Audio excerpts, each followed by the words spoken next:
Welcome to another one of Nain's shorts, or welcome back if you are an avid subscriber. And if you're not, please subscribe, like, share, all that jazz. Hit that notification button and help us get the numbers that we need. I forget why we need them, but we'll discuss that later. Anywho, as you can see, we have changed locations just a bit. It's nice and bright outside, beautiful weather, so we figured let's do it at Nain's house. That's a lie. We forgot all the equipment here at my house, so we just came here to pick it up and figured might as well just do it here. But this is my home, or the courtyard of my home, and funny enough, a lot of our videos actually started here. Konversation started just on the second floor up there in my apartment, in my kitchen, so it's kind of bringing it back to where it all kind of began. But on to the topic at hand. Okay, so today I've been discussing something in my own head, and I want to bring that discussion to the rest of you. And I'm sure many of you have heard it. If you haven't, in the martial arts world, and maybe you've heard it outside of the martial arts world, because it's very, I'd like to believe, a common thing to say. A reference that person is 5 moves ahead. That person is thinking 5 moves deep. That person is... What other iteration of that phrase that you've heard, but it's all related to the game of chess. Okay? And initially, I believed that it was, okay, this person knows exactly what they're going to do 5 moves deep. And there was a point where I definitely believed that to be true in the martial arts, because somebody would do a technique to me and they would do it, and then do it again, and it would work again. And all of a sudden, wow, this person can do these specific moves very well, and it feels like they planned it out ahead of time, and they knew exactly what was going to happen. And there you go, made me a believer. 5 moves ahead, 5 moves ahead. But then I started advancing in my training, and I started realizing, wait, in a real fight, you have no idea what that person is going to throw at you. You have no idea their skill level, how quickly, how badly, how strong they can attack you. You may not even see it coming. And then that's why I train, is for the self-protection. So how can I think of 5 specific moves ahead of time if I don't know what's happening? And then maybe wonder, so what does that phrase actually mean in the martial arts world, in my training? More importantly, what the hell does it mean to me? How did I understand it originally, and did I take enough time to really consider all the possibilities that are involved in it? Because it always boils down to your own interpretation of it. And I know there's somebody right now watching that could probably say, well, Nain, you didn't fully understand what that person was saying. And I agree. You're absolutely right. I probably did not, but that's the point. The person that told you that, did they fully understand what the person that told them meant when they said it? So when they gave it to you, was it just repeating what they were told? Or did they take the time to really change its meaning because of its understanding? And then when they gave it to you, it made more sense. When you think of it now, do you think of the same things that you did when you first heard it? When it was first shown to you? Has it grown? Has it become more? Has it expanded, or has it contracted? Has it become simpler? Because ultimately, that's what's going to affect how that is used in your art, in your way of moving. Because we have to consider that there are differences between an actual fight and training. Whether you're training combatively or you're training a form, whether you're training for a sport or you're training to survive a violent attack, there are variations to those ideas and the way that you train those things, because there are limitations, just like in chess. Now in chess, each piece has a very specific way of moving, and it can only move 1 turn at a time. That gives the other person a time to rebuttal. It's a game, so obviously it has to have a back and forth. In a real fight, you don't have that. In combat sports, You have that to an extent. When you're doing forms, you only have yourself. So if I learn all the pieces of chess and how they're supposed to move, how they can move, does that make me a good chess player? Not at all. Because that's the most basic idea. Those are the movement. Those are the very basic angles of attack that you have, or your basic punches, or your basic kicks. But how you use them, that requires something other than the physicality. That requires strategy. That requires you to move your pieces in the game in such a way that it allows you to limit the movements that they can do. You know the movements that they're able to do, but you have to put them in such a way that they only have certain responses to your moves. And once you get to that point, once you get to a point where your pieces are nicely set up the way you want them to execute what you want to execute, then you can really say, okay, I'm 5 moves ahead. But is it 5 direct moves? I'm going to make this move, they're going to move this way, so I'm going to move here, they're going to move this way, so on and so on. Or is it, if I move this here and they do this, I have 2 to 3 responses that I can do to that. If they don't respond or react to that, I know they're probably going to move somewhere on this side because there's a limited amount of spaces. And in that instance, yes, you can think of 5 moves ahead, but you can't really think of them in a linear fashion. How that translates to physical is like if I respond with a parry, and then I place, and then I strike, okay, that's only 3 moves, but what if they throw another punch? Oh, now I parry, I place, oh, this becomes another parry, and then I punch, because they did something different. They're not limited to a certain amount of space. Your opponent isn't limited to a certain amount of responses. Now that I say that, I'm sure there are some people that say, well, Nain, there's only so much that a human body can do. And I completely agree with you. Statistically, 90% of the people you're going to fight are going to be right-hand dominant. But then again, you also have southpaws who are right-hand dominant and still won't fight in that fashion. Okay. Well, let's stay with just the violent attack. There's too much to discuss, really, depending on your art that you can throw into this. But say that they do attack, 90% of the people in the world right-handed. Whatever percentage of the people that would actually attack you will probably attack you with the right hand, and that's it, right? You know how they're going to attack. You have a very good idea. You're pretty sure you know how they're going to attack you. I'm fairly certain, right? But can you really say, okay, I know that the right is coming. 80% of the time, let's say the right hand is coming. I'm going to do X, Y, Z to it. What happens if they throw it faster than you expected it to? Would you still be able to do X, Y, Z? Would you still be able to do the other 5 moves, the other 4 moves, let's say, that are involved in that linear idea? Or do things have to change? How often have we seen an instructor mess up and adapt to the situation in such a way that somebody who doesn't know would look at it and say, damn, they knew exactly what they were doing, that's exactly what they were going to pull off, and it worked. While the people that do know, or the people closer to him, will say, he kind of effed up the second one, and he had to adjust on the fly. And it, to the onlooker who doesn't know, oh my God, that was great, that was exactly the technique that they were going to do. Now, I only say that because I've seen that. I've personally experienced where I was told, make it work, because it's not always going to play out the way that you think it is. And if that is the case, if that's what other instructors have told you, what the hell does thinking 5 moves ahead really mean? So again, that's the discussion. And I started thinking about it, and I thought to myself, maybe it doesn't mean 5 specific moves. Maybe it just means 5 moves in general.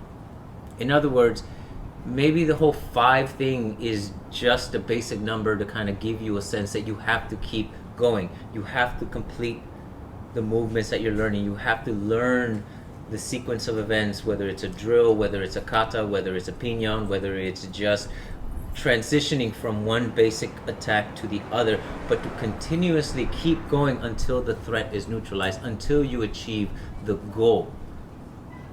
Maybe that's what it means. It could also mean that when you're thinking of a fight, there's always two people involved, or at least two people. Sometimes it's a group of people. In which case, that group of people is really playing chess, because isn't that what you do in chess? You move all your pieces and you surround the king until it can't do anything.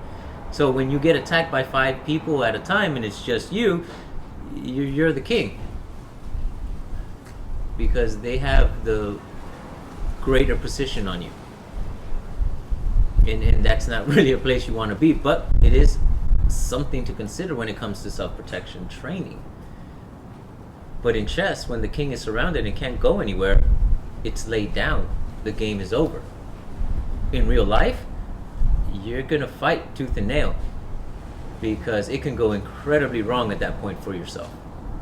So if we're capable of doing that, then wouldn't that person in front of us be capable of doing that as well? If we overwhelm them with our abilities, our physical abilities, and our training, will they just bow down? Will they just lay down and say, you know what, it's not worth fighting you? Or will they say that to get your guard down and then attack you with something else, throw something at you, or maybe pull out a weapon because they're like, this guy is tough, I'm not going to beat him with vigor alone, so I need an edge. And again, that's just further down the line in discussion. Let's go back to the idea of then 5 moves ahead. If you're fighting an opponent that you don't know what they're going to do, you don't know their skill level, you don't know how they're going to react to the things that you do successfully or unsuccessfully, then you can't really think about 5 moves ahead. But you can consider that, hey, with everything that I do, every movement that brings us closer, every contact that happens, something else is going to come after it. In that sense, well, then we can start considering our options on the fly in that moment to determine what the next move is going to be, already accepting that there will be another move, whether it's you getting hit or you taking advantage of your opponent's movements. That's another move. And maybe you can replace their move with your own. What do I mean by that? So let's explore that on a visual setting. Rick, if you wouldn't mind, sir. Actually, I do mind because I might get hurt. This is my not so lovely assistant, Rick. Rick, say hello. Hello. I love your courtesy. So, a very basic hand, hubat lubat, the way we refer to it is parry, place, trap, punch. So, this is not 5 moves. It's technically just 3 on each side. 4 if you count the punch. But if you put them together, then there's 6. 3 on my side, 3 on his side. That's 6 moves ahead. I know what's going to happen when I do my 3 and the 3 that he's going to do to me and to my punch. But again, a good instructor will tell you nobody fights that way. So what are we really learning? Well, the way I've always interpreted this is I'm learning that I'm constantly doing something. I'm constantly moving. My hands go from one to the other. But what they become later on is dependent on what I'm trying to do next. What do I mean by that? If I want to make his head come closer to me, then I parry and I come down. I grab. Same thing, but now I'm hitting him. So parry, place, trap. However, because of the way that I did do it, I can now argue that maybe that wasn't 3 moves. That was 1 move. Why? Because all I wanted to do is get his head down here. How I facilitate that, whether that first one connected or not, this is where I'm trying to get so I can then hit him here. So now 3 moves became 1. Now, would that end the fight? Maybe. What if it doesn't? Okay? What if we go again, parry place, and then he does that? I was going to do my other move, but did it come out? No. No, it didn't, because he changed something. Now I knew something was going to happen, whether it was going to be on my end or his, and it feels like the person who's better prepared for those changes will get the best of it. So once again, he throws something. This time, I don't know what it is. He's just going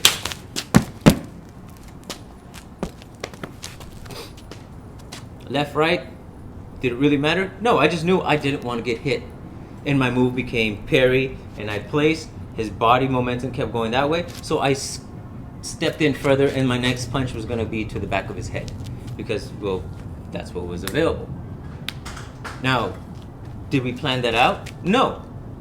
Is it technically still the same thing that we were just practicing with parry, place, trap? Yes. Its iteration was different. Because what we then started playing with isn't the movements themselves, but what the movements allow you to do to your opponent. Because then you tack on concepts of, one, not getting hit. I know, it's a silly concept to bring up when it comes to martial artists, but it literally is the fundamental of everything that we do. Because one, he may throw something, I might not be ready. I get hit. What do I do now? Do I just give up? Am I the king that lays down and checkmate? If it doesn't knock me out, well then I still need to do. So he hits me again. Now he hit me. Oh crap. Now I'm moving on to whatever I need to. He hit me, but technically I still did my parry place trap, except I used my elbow now because of how close everything was to me, and I still moved forward. I still took up the space, as you would say, the squares, except I didn't have to wait for my turn. He made it my turn by hitting me. Had I just cowered, he'd still be throwing something else, most likely, because if we're thinking of 5 moves ahead, he has 5 moves he wants to do too, which is to kick my ass. However many punches it takes, however many kicks. So now I'm thinking of 5 moves on his end, 5 moves on my end, not specific moves, but just things that need to happen for him to accomplish his goal and for me to accomplish mine. And at what point could I circumvent everything he does to get him to a point where he no longer has any moves except maybe knocked out or completely give up? So he attacks one more time. Stop, buddy, stop. Why? Because I understood that one's coming, so that went down. I came in close here because I didn't want to hurt him, but look what I did. I covered his other hand because after the right would come the left. It's just a logical idea. Even if he kicks, he no longer has the space to do so. And I can guard because I can feel everything that's going on right now. It's incredibly passive. But the reality is I would have thrown this elbow into it to shock and then gone further if he was still resisting. Because now it isn't a matter of just continuing the 5 things that you're going to do, because then you become an aggressor. If you don't need to go that far, you don't need to go that far. You shouldn't. But you assess the situation because you know that things are going to happen. There is a conflict. And if you think about space as just, if you think about chess as just a game of asserting space, well then isn't that what we're doing in a fight? Isn't that what we just demonstrated now? Isn't this my 5 moves ahead? I'm trying to get to checkmate as quickly as I possibly can, as efficiently as I possibly can. I stopped him from hurting me. That's my checkmate. Thank you, sir.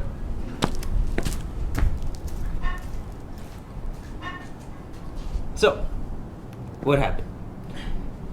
In my mind, I completely and utterly questioned my own understanding of 5 moves ahead. Now, I'm not here to say that I got it right. That's not what I'm saying.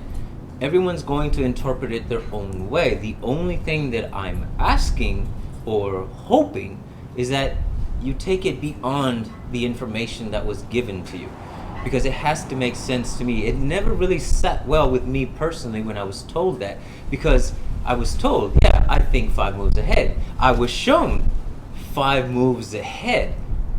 But the reality of it is, my instructor would say, throw a right hand. And then if they wanted me to throw a left, they would pause.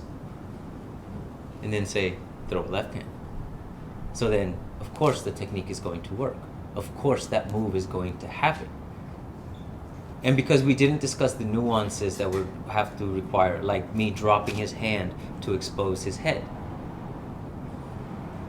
I didn't know that those things were happening to me to give him the next move. And it wasn't so much that they were looking for something specific. You can, in a class setting, get to a point where you move your student, because you've played with them for so long, just exactly where you need them to go, because you learned their reactions, you learn how they're going to respond. So when you have a student that you've been playing with a long time, it is a lot easier to manipulate them into the direction that you need them to showcase what it is that you want to show the rest of the class. But that is not the same as the technique, or implying that that technique will always work that way. No, it's your adjustment. So I took it upon myself to understand the adjustments that make techniques work, so then I can apply them on the fly as I need to, as we demonstrated earlier, so I can achieve my goal of checkmate, in a manner of speaking. Well, thank you very much for joining me on another one of Nain's Shorts. Please remember, the 23rd of July will be our guest appreciation for Kali Konversation picnic. But before that, coming up soon in a couple of days, is it a couple of days? Yeah, right? Anyways, July 2nd.